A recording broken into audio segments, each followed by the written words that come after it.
غوره ملګری. کتاب د پوهې سرچینه او د افکارو د بدلون وسیله ده. په ژوند کې هر راز بدلون په افکارو کې له بدلون څخه پیلېږي.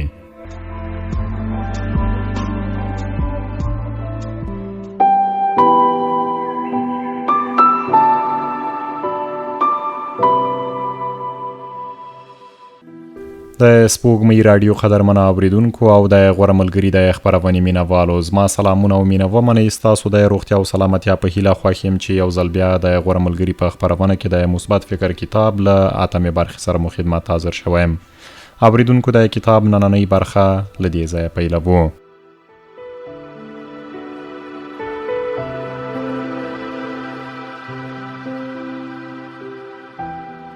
په یو رستوران کې یو نشه‌یي سړی ډیر زیږ او توند و. بې ځایه باداري یې کوله او ځان یې تیری کوونکی جوړاوه. ما د دې احساس وکړ چې په رستوران د ناستو خلکو هر یو له دې څخه بد راتلل. د لارې په نیمایي کې مې د فرانک لاوبک میتود وکاراوه. دغه سړي ته مې دعا کول پیل کړل. په عین حال کې مې د یو غوره کس په څیر تصوراوه او د نیکو هیلو افکار مې وراستول. ډیر ژر و چې بې له کوم ښکاره دلیله یې زما پر لوري مخ راواړاوه او مسکی شو. لاس یې راته پورته کړ. د ده په وضعیت کې بدلون راغی او چوپ پاتې شو.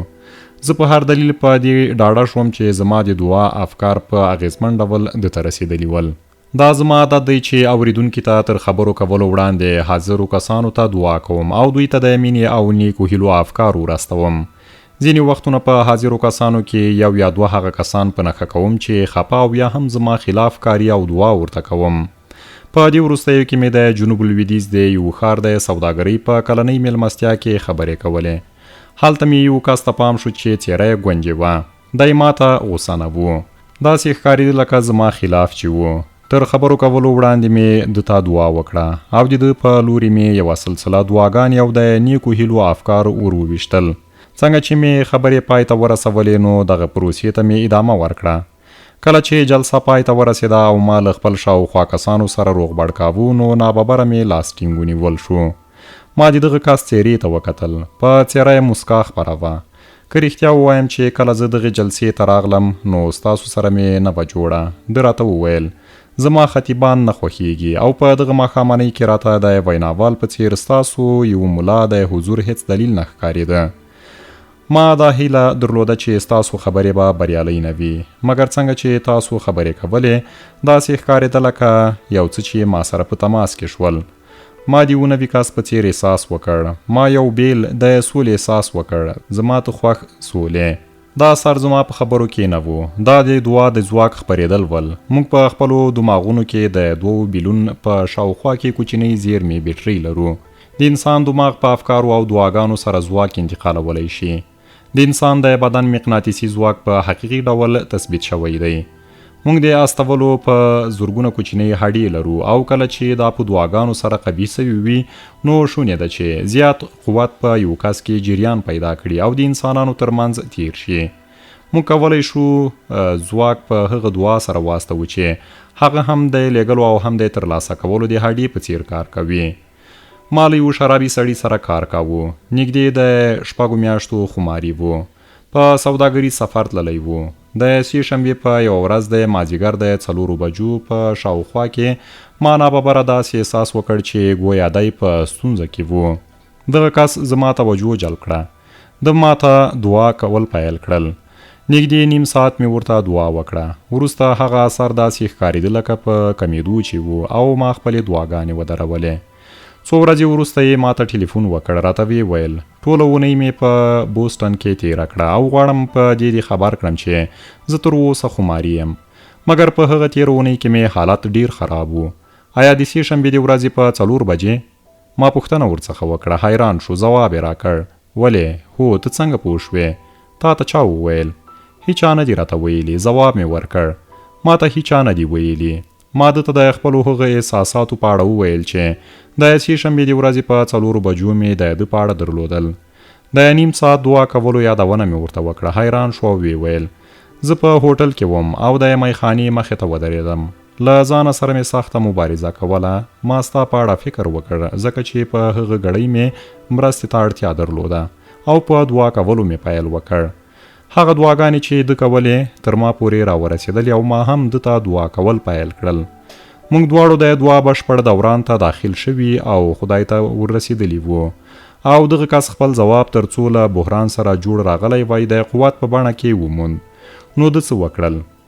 دی دکان ته ولاړ، یو قوطی خواږه رانیول او ټولې ځان ته وخوړل.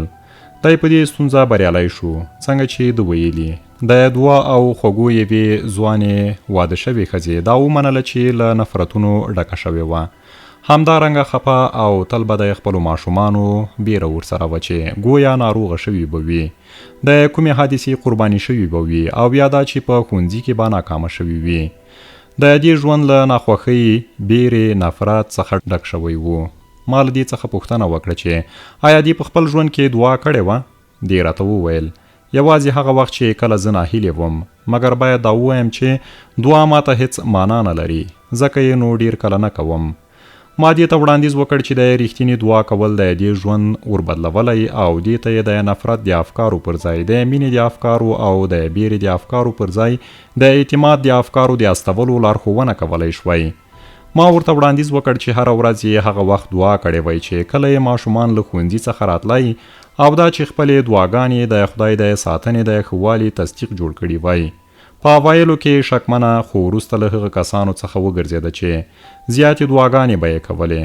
اوس دا په ډیر شوق سره کتابونه او رسالې لولي او د دعا او د ځواک هر موثر تخنیک په کار وړي. دغه پروسې د دې ژوند ته نوې بڼه ورکړې ده چې په دې وروستیو کې ماته د لاندې کرښو په لیږلو خپل حالت داسې انځور کړی دی. زه داسې احساس کوم لکه زما خاوند او ما چې په دې وروستیو کې یو نوی ژوند را پیل کړی وي. زما ښه ژوند له هغې نیټې څخه را پیلېږي چې په کومه شپه تاسو ماته وویل چې که تاسو دعا وکړئ نو هره ورځ به ښه ورځ وي. کله چې سهار له خوبه راویښېږم هغه نظر په عمل کې پیاده کوم چې وایي نن به ښه ورځ وي او په باور سره دا ویلی شم چې له هغه راهیسې مې بده او خواشینې ورځ نه ده لیدلې.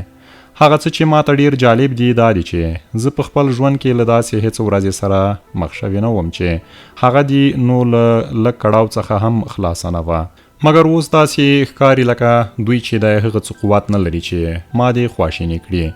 هره شپه له هغه ټولو شیانو څخه په لیست جوړولو سره دعا پیلوم چې زه ورڅخه متشکره یم. هغه کوچني موضوعات چې د ورځې په جریان کې واقع شوي او زما د ژوند خوښۍ یې زیاتې کړي وي.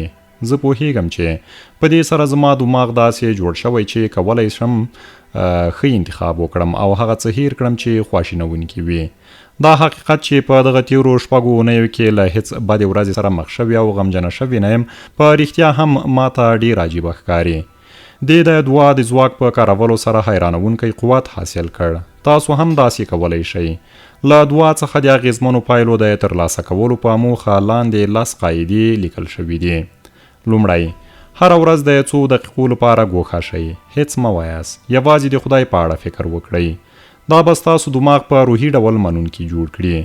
دویم، وروسته په ویز ډول د ساده طبیعي کلماتو په کارولو دعا وکړئ. خدای ته هر هغه څه ووایاست چې ستاسو په دماغ کې ځای لري. داسې فکر مه کوئ چې باید ځانګړي عبارتونه وکاروئ. خدای ته په خپله ژبه خبرې کړئ، هغه ورباندې پوهیږي. دریم، څنګه چې د ورځنیو چارو په لور روانېږئ، په لاره په بس کې یا چې کله میز ته ناست یاست دعا وکړئ. د سترګو په پټولو سره یې هره شیبه دعاګانې وکړئ تر څو له نړۍ څخه لرې او د خدای په حضور متمرکزه واوسئ.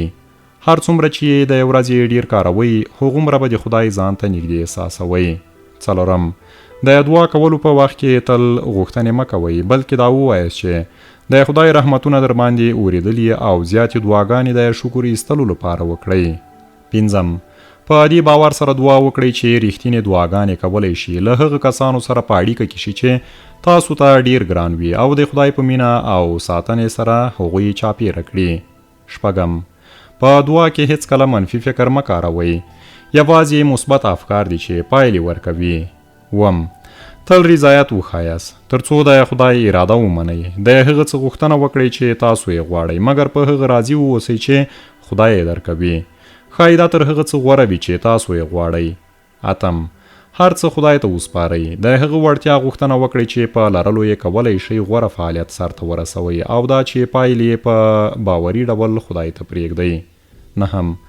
هغه کسانو ته دعا وکړئ چې تاسو یې نه خوښوئ او هغه ته چې له تاسو سره یې بد رویه کړې وي ضدیت یو له هغه عواملو څخه وي چې د روحي ځواک مخه نیسي. 10.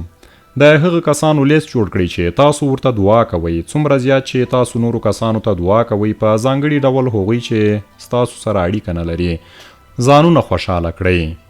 دا پریکړه څوک کوي چې آیا تاسو به خوشحاله او که خواشیني اوسئ؟ ځواب یې دا دی چې تاسو خپله.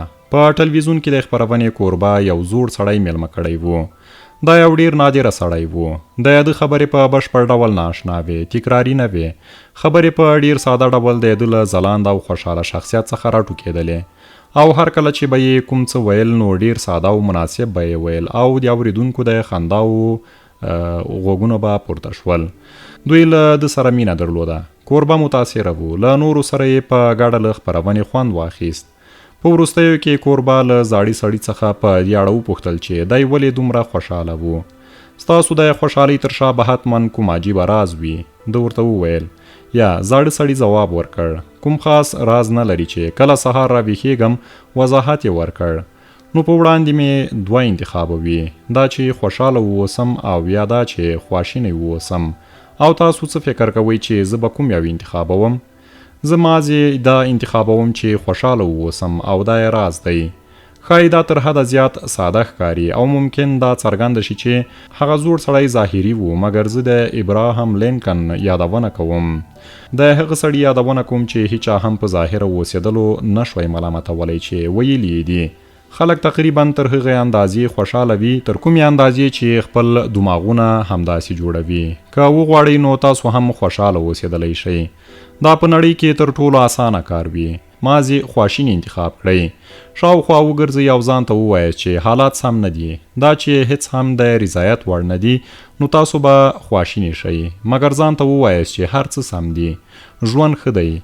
زه خوشحاله انتخابونه لرم. تاسو به بالکل د خپل انتخاب لرلو باوري سئ.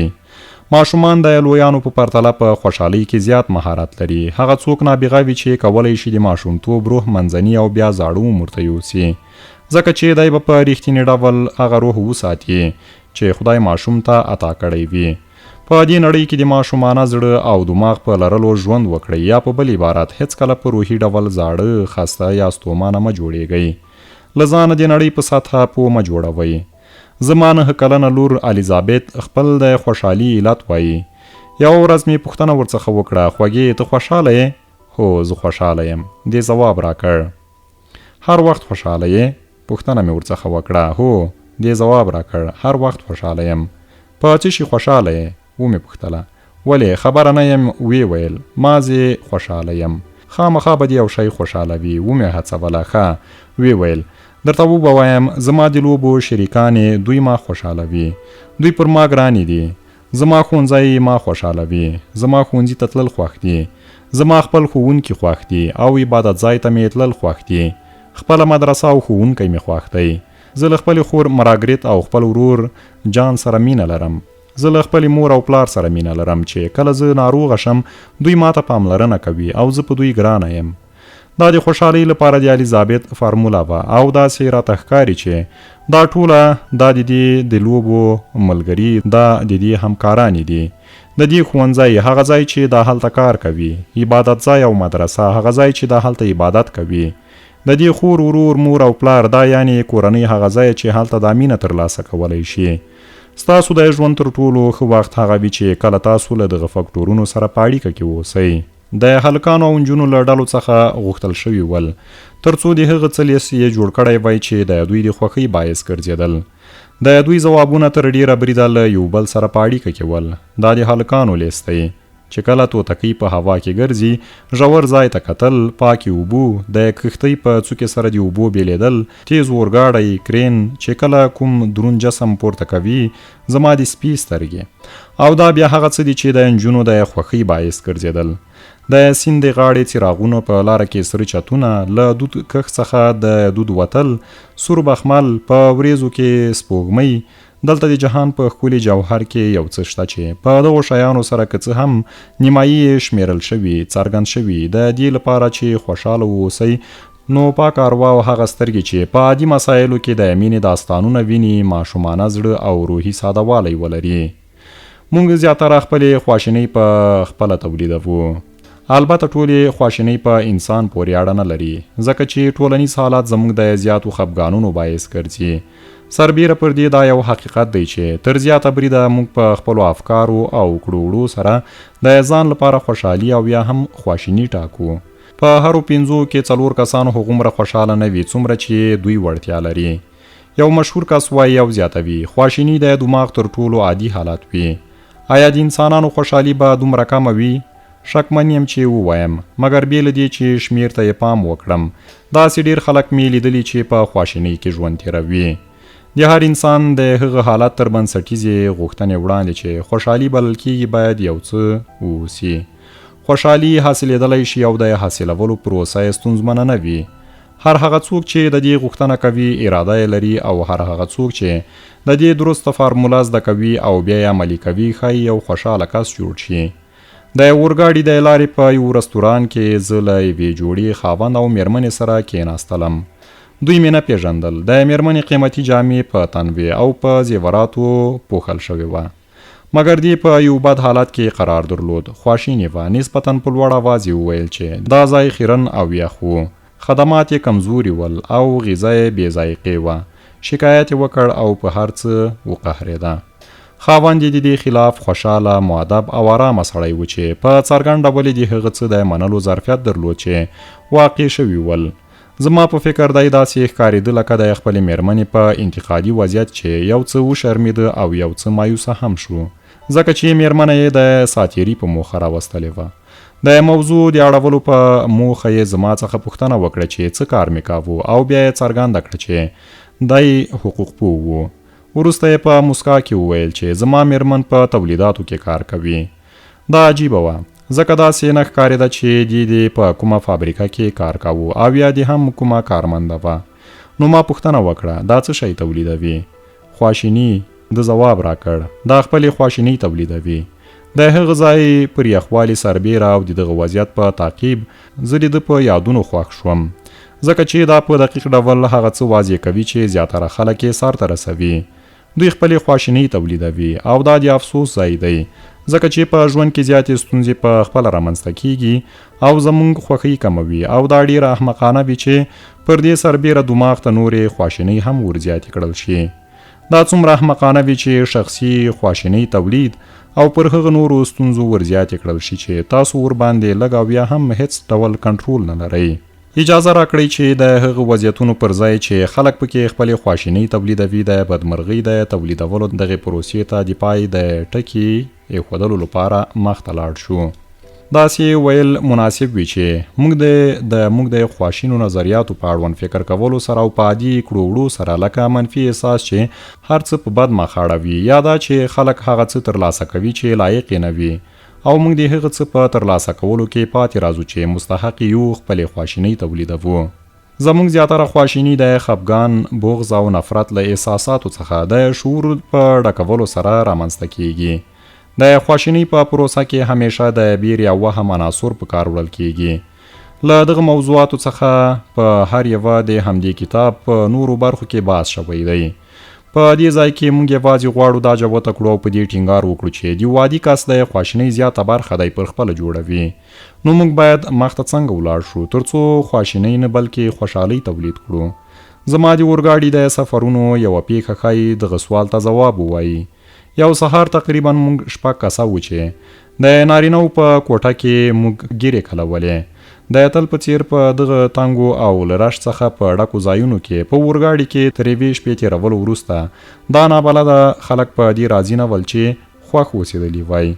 لږو کسانو خبرې کولې او هغوی هم ورو ورو بونګېدل. وروسته یو داسې سړی راغی چې په څېره یې موسکا خپره وه. په خوشحالۍ سهار په خیر ویلو یې زموږ سره روغبړ وکړ. په غبرګون کې په سړو لهجو او ورو اوازونو ځواب ترلاسه کړ. په کلولو یې زمزمه کوله، ښایي په غیر شعوري ډول یې خوشحاله سندره زمزمه کوله. د ځینو کسانو په اعصابو اغیز وکړ. بالاخره یو کس په انتقادي ډول ورته وویل نن سهار ډیر خوشاله ښکارې، ولې دومره خوشاله یې؟ هو. دغه کس ځواب ورکړ چې رښتیا شي زه خوشاله یم، زه د خوښۍ احساس کوم. وروسته یې زیاته کړه دا زما عادت دی چې خوشاله واوسم.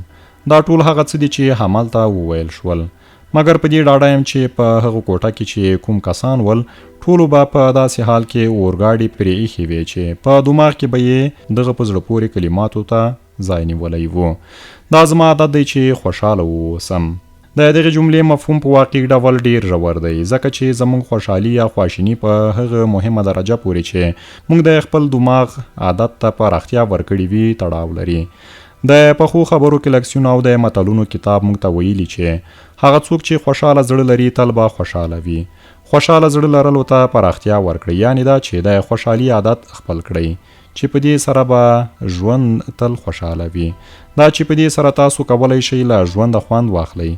د خوشحالۍ له عادت څخه خوشاله ژوند رامنځته کیږي او په دې سره چې کولی شو عادت ته پرمختګ ورکړو، کولی شو هغه ځواک ولرو چې په وسیله یې موږ خپله خوشحالي تولیدوو.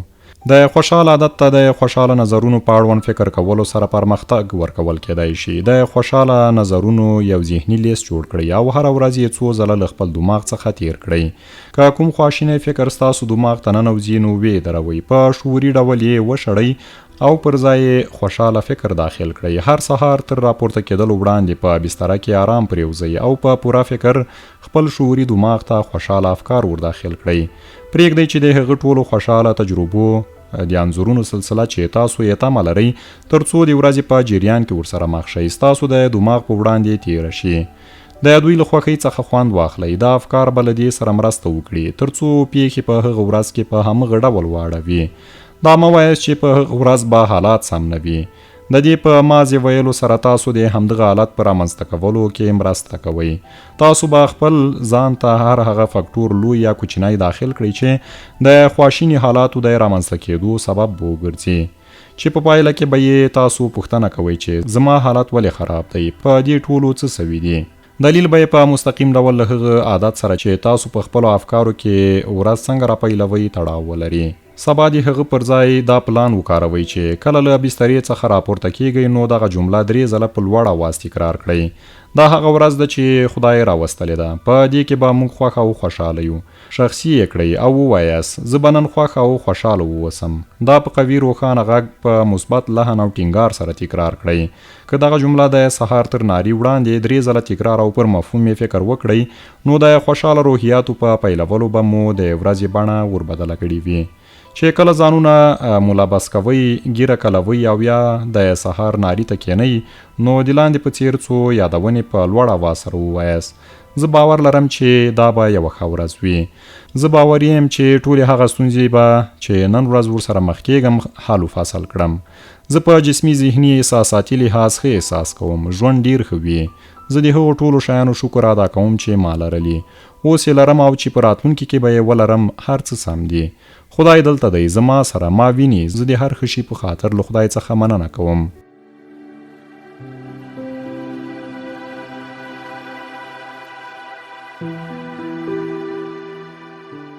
اوریدونکو د نن دا خپرونه مو تر همدې ځایه وه. تر یوې بلې چې بیا به مو خدمت ته راګرځم اجازه اخلم. پاک څښتن مو مل.